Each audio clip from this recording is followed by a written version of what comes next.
Hello everyone and welcome back to part 6 of where we are constructing the Akira class starship in Blender. Haven't done a whole lot of work off screen as I've mentioned in episodes. I'm going to try to do as much as I can of this in a somewhat quasi-tutorial format. I have started doing a little bit of more of the detailed work on these pylons here, adding in some of the extra details, adding in a couple of extra edge loops and slowly starting to mod it out, but we are not focusing most on that. We are mostly focusing on this catamaran style secondary quote unquote hull, which the ship really kind of like almost like the Miranda class doesn't really have a secondary hull, so to say. The secondary hull is actually kind of split up between, the catamarans, this weapons pod, and this little bottom portion here of the saucer section, or everything that we would constitute being in the secondary hull is spread out. The work that I have done on this is pretty much just mesh modifications and improvements and things, trying to get edges that were supposed to be sharp a little bit sharper, edges that were supposed to be smoother just a little bit smoother, and trying to get rid of as many of the anomalies that we saw inside the mesh that we pointed out in the last episode as I could. I'm not going to get rid of all of it right now because I still need to flesh out the saucer section to its exact dimensions to figure out exactly how much of this catamaran style hull is visible, because what's not visible we're going to try to flatten out for a possible and modify itself for a possible look on the saucer separation from the rest of the ship. If this, and the saucer separation, officially the ship doesn't have that ability, but it would be my interpretation on how the saucer separation can happen. So let's go ahead and get on with what we are going to be working on today. So yes, I started working on the pylons, but we are focusing on this. Now I got the overall basic shape of this done, and for the most part it is pretty close to the way that I want it, aka the way that it should look inside the model. There's just a couple of little um, changes that I need to make. But what we are going to go ahead and do today is kind of start fleshing out some of the little details, not the small details such as windows, which we're going to look at that into a minute, and not so much the hull panels, but details such as this area right here. Let me go ahead and this section right here, if you can remember, let me go into the side. Over, I think it's over on this side, right? Okay, yeah, you can see it here. This right here, I can't remember what that is exactly, but I think it's like a warp field governor system that kind of helps, you know, distribute the warp field evenly. I could be wrong. I might be mistaking that with the NX class because it has a similar type of details on top of the ship, but it's cut into the hull. As you can see right here, we're going to do that. And in the back portion here, there are the impulse engines. So we're going to start cutting those into play. And the two methods of how I'm going to do it are going to be completely different. The impulse engines are going to be pretty much similar to how I cut out these little details here, some of the details in here, where it's just going to be drawing out the shape of the impulse engines and doing a shrink wrap onto the model, joining the two of them, and then deleting the faces, and then slowly putting it back in. But for this section, which is what we're going to be working on next, right over here, or first, should I say, we're going to use something called the Bulleen Operation, which all what that is that it's very similar to the shrink wrap to the degree to where I'm going to make a shape that's going to be in this exact same shape that we're going to cut out, and it's going to be intersecting into the model right where we want it, and then we apply the Boondi Modifier to where we have either the option to add, subtract, or take away all except for the intersected areas, you know, um, leaving a cutout into the mesh. So let's go ahead and do that real quick. I'm going to go ahead and cut away and draw out that basic shape for just the cutout, not for the actual details. And I'm sorry, I could be using a better picture of the ship, but cut out the details there, and then we'll cut back in and we'll apply that modifier and see what happens. Okay, and this is the basic shape. It doesn't look anything, spectacular, you might say, just from this one image.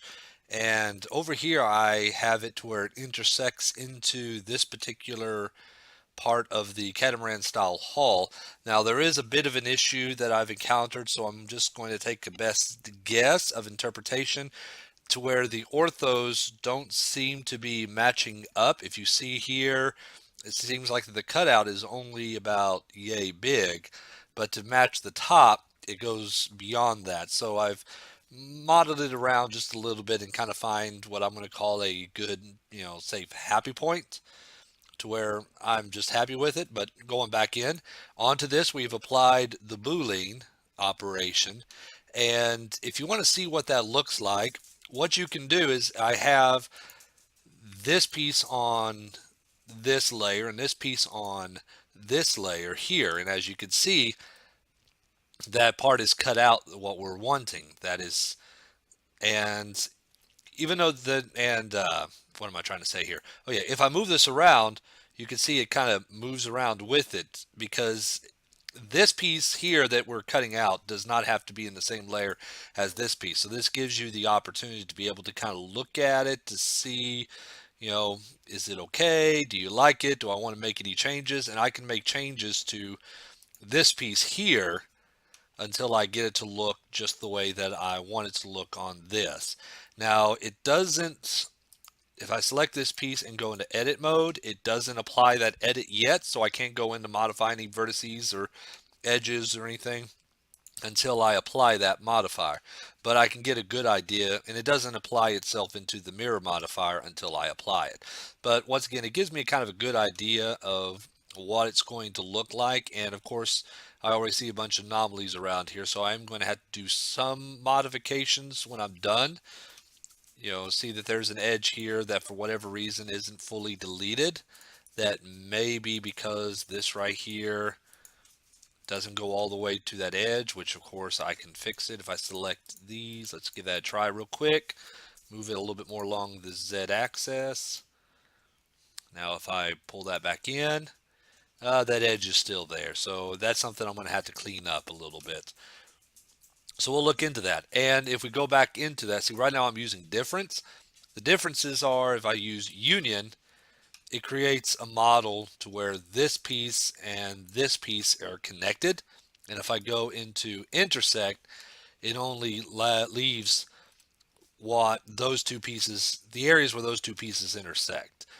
And so I just want to go into difference because that's what I'm going to do. I'm going to cut it out. And if I'm happy with that, all I do is apply it. And I'm going to do a save here just in case. So I'm going to go ahead and apply that real quick. So if I apply it, it cuts it on both sides. Looks a little bit rough because now it's applying it to the subsurface modifier or subdivision modifier. So then I'd go into edit mode and I would try to start cleaning some of that up, which I could probably do a better job if I go into here first and clean it up on this area first. Because yeah, you can see it's not quite 100%. Once I go in and clean it up, it should look a lot better, but we're not doing that yet. So let me go ahead and apply that because I want to do some modifications on this piece here to get it to look somewhat close to the way that I want it. Let's go into side mode. Yeah, see, it's not quite cutting into that edge as much as I would like. Oh, well, actually, let me go into the left side. There we go. Okay, yeah, it's probably cutting into it. Or, yeah. So I'll do some modifications on that and then cut back in with the finished piece, minus some of the edges, because I want to show you on screen about how much better we can make it look with putting in those modifications. So I will see you shortly. Okay, everyone, I went ahead and I've made those few little indentions, and for the most part, I'm kind of happy with the way that it's turning out. There's still a few little issues that I have with it, but that kind of brings me into another point. Um, is that eventually I'm getting to the point where I'm going to have to go ahead and stop working with the Subsurface Modifier for this and just go ahead and apply it. Because, I mean, what it's doing is that it's subdividing every single surface and trying to add in it's trying to smooth it out as much as possible, which is why if we see right here, when I did an extrude on these normally, we can do it a little bit right here, extrude on these faces here, it rounds everything out. So it's kind of getting it to where it's limited for me to try to work. I mean, like on this piece right here, once again, we'll take a close look over here. I could go ahead and start adding in extra edge loops by doing, like in Control R. Oops. Is it going to? Okay, yeah, I had to do it over here. I could do Control R and add extra edge loops here, but that starts kind of messing up the, um, it just starts making the mess look, or the mesh. I'm sorry, I can't talk right now. The mesh look a little bit more unprofessional and cluttered and everything, especially when we do eventually apply that subdivision modifier. So well, and also like if I'm looking back here, let's go into the back view for these impulse engines to try to get this to where I can modify this mesh to match this. I would have to put in extra edge loops along here and then another one along there. And for the most part, you would think that that would work all right. But as you can see, it starts creating these little anomalies here because you've got two sets of edge loops that are in close proximity to each other. We go into edit mode. From here, they look like they're far distance apart. But once we do that, you can see they're actually right on top of each other. Because, we got that one and that one. So it's just not going to work out. So eventually I'm going to have to apply that subsurf modifier. So let me go ahead and delete those. And let's go ahead and apply that. Well, actually, let me go ahead and for the most part, once again, I'm happy with it. I'm going to go ahead and just to make a little bit of space, I'm going to go ahead and delete that backup that we have here. Go back into here, select it, and do a Shift D. Let me move it over to, tell you what, I'm going to move it into that layer there. So if I don't like what I see, I can always go back and continue working on this copy here. So we're going to go ahead and click apply. And if we go into edit mode, oops. Oh, wait, hold up. Okay, good. Let's try that again. Apply. Now we go into edit mode. There we go. Now we have all those surfaces subdivided. And for the most part, it looks pretty clean. And this is also going to allow me to try to actually clean up the mesh a little bit. And we could see some areas, I mean, a lot clearer now where we're having bad edge loops. So I can fix that. But the most important thing is that that's going to now let me, let's see if I go into the back portion here, where now I can move all these edges around in such a way to where I can now, oh, you know what I forgot to do? Gosh darn it. Um, Hold up. Let me back out. Will let me do this? Ah, yes. Because I didn't like this little detail here. So I am going to, let me take care of this real quick. Let me do that. No, it's not what I wanted. Has that ever happened to you where you want to press one button, but you end up pressing a completely different button that you didn't intend to press? I want to do a Control plus to select those. Let's delete those faces. Let's do that. Okay.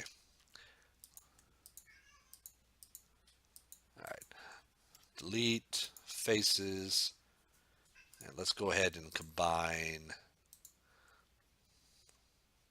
Let's see. Oh, okay. 1, 2, and 3. There we go. All right, now we can go ahead and apply it. So now we're going to go ahead and click apply. Oh, can't do it in edit mode. Object, apply. Go into edit mode. There we go. All right. Now, once again, as I was saying, now I can go in and I can manipulate these vertices around to get them to match up to where we see these impulse engines. So I can go to here, click on like GG. Okay, I want to be very careful how I move these because as you can see it's not exactly flat. Also, this will allow me to make sharper edges like right here, but we'll take, actually let's go ahead and do that right now. So I can take like these vertices. Now this is where proportional editing will come into play. Let's see, so I just grab onto that vertice. Oh, help if I do that. Then I can move that out.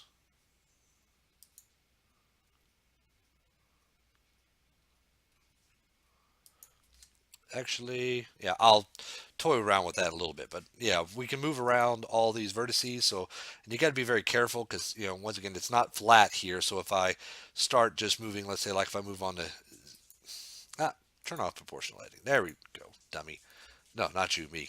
You know, if I move along the z-axis, I can move along here, and it looks like it's okay, but if you look over here on this side of the screen, it's not going to work. So to move it around, make sure you press GG, and that will allow you to actually change it along that edge. So I can kind of see a slight, it's good enough to where I can see, let's look on this one right here, so I can move that, and see it's moving it just, wait, GG. There we go. And see, it's just moving it just along those edges. So I can move it right to there. And if I want to move it up a little bit, move it up, move it over like that. And then I can just do this on the rest of them. Move that over, move this over, and move this. Whoops. GG. Make sure I'm hitting. Okay. Make sure I'm hitting GG. Like that. Or what I can go ahead and do now is I can do what I was planning on doing, which I'm probably going to go ahead and do kind of like what I did with the others, is that I can go ahead and put in an additional mesh, draw it out along here, and then do the shrink wrap, delete the faces that I no longer need, and just start tying in the new mesh to this old mesh, and then I can extrude and I can get those details. And oops, I can also go ahead and get these details. So we're going to go from the top. We're already on the top view. Let's go to here. For this little section here, let's go ahead and now just to flatten that out a little bit, I may want to go ahead and manipulate some of these vertices. Not too much. GG. Just to flatten this part out because this back portion is actually supposed to be, actually let's make it along the lines of that one. And if I want to see what this is doing to that mesh in real time, I already have it. I just make sure to leave this piece off here to where it doesn't mirror that. And I can make sure that it's not going to interfere with the way the mesh looks. And as long as I'm pressing GG to slide the vertices, and I think you can also press, wait, was it Shift V? Yeah, you can do Shift V does the same thing. But if you don't want to use the Shift button, you can just do GG. And then we flatten out all these, like so. Now let's go back over to the front portion, and we'll do the same thing there. Move everything to there. Now, did I move 2 of these or 3 of these? 1, 2, 3, 1, 2, 3. So we move that one.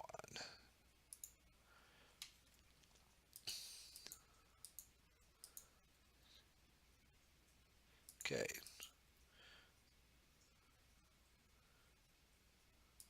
Just like that. There we go. Now I'm going to go ahead and select all of these faces. Is that detail really that far in? Hold up, let me look at the picture real quick. Um, yeah, they're right there on those edges, and they do look a little bit rounded, but we could fix that up a little bit later. I can always make them as round as I want them to be. We select those. Let's go into actually the side view. Yeah, and then we go extrude. Extrude that up as much as possible. Actually, I'm going to do this. I'm going to move that up. Actually, tell you what, I'm going to go ahead and, because I'm probably getting long in this episode, I'm going to go ahead and call the episode right here. What I'm going to, actually, I tell you what, let me just go ahead and do this one last part. Let me go ahead and move that right to there. And because that one is so close to that edge, let me move that edge too. Because it looks like, according to the picture, whoops, it kind of sweeps up a little bit. It's kind of more of a gradual, you know, I don't know, it depends on which image that you look at. Um, Actually, yeah, I'm going to go ahead and just do just a slightly swept, uh, swept curve. Smooth it out. Just give it just a little bit of, oops. So there we go. So I'm going to select 4 of these. 1, 2, 3, 4. 1, 2, 3, 4. Select all of these. And for the most part, this shouldn't be hopefully affecting the mesh too much. Extrude up just a little bit. Scale it in. Let's scale along the Z-axis just a little bit. Oh, no, that's not what I want to do. I accidentally pressed the F button. Now extrude up. G, Z to right about there. Okay. And it's not too bad. Gotta fix, just shape it up a little bit, but yeah, not too bad. All right. Well, okay, once again, I'm going to go ahead and call the episode quits right there. I'm probably running a little bit long, and I apologize if these videos aren't getting out on a regular schedule. I'm trying to get back into some sort of something that resembles a schedule. So please bear with me for a while, but we'll get something going on here. But yeah, I'm going to go ahead and work a lot of this off screen, and I'm hoping that when I come back on the next episode, I'd actually have a lot of the major details done with this. So we're either going to actually, what I'll do in the next episode, because we talked about it before in this episode, is that I'm going to go ahead and work on the saucer section to try to get this piece here fleshed out a little bit more to resemble what it's supposed to look like. And that will give us a real good idea of exactly how much of this secondary engineering hull is supposed to be exposed and how much of it we can get rid of to reduce our poly count, and that would also kind of help constitute what all we could probably or what we should need to fix. So but yeah, in the meantime, I'm gonna go ahead and work on the details, finish these little fins here, put in maybe some hull details on the areas like back here where we know that those are seen, and the impulse engines. And the next episode we'll start off with this, we'll get that roughed out as good as we can. Let me go ahead and bring in the whole ship, and we'll just go from there. I mean, this is slowly starting to take shape. It's not looking too bad, so little by little, and I might actually go ahead and add in a couple little details in between this episode and the next episode. So, once again, I want to thank you all for watching. This is B-Bell Dan. This is the Akira class starship in Blender, and I will see you in the next episode.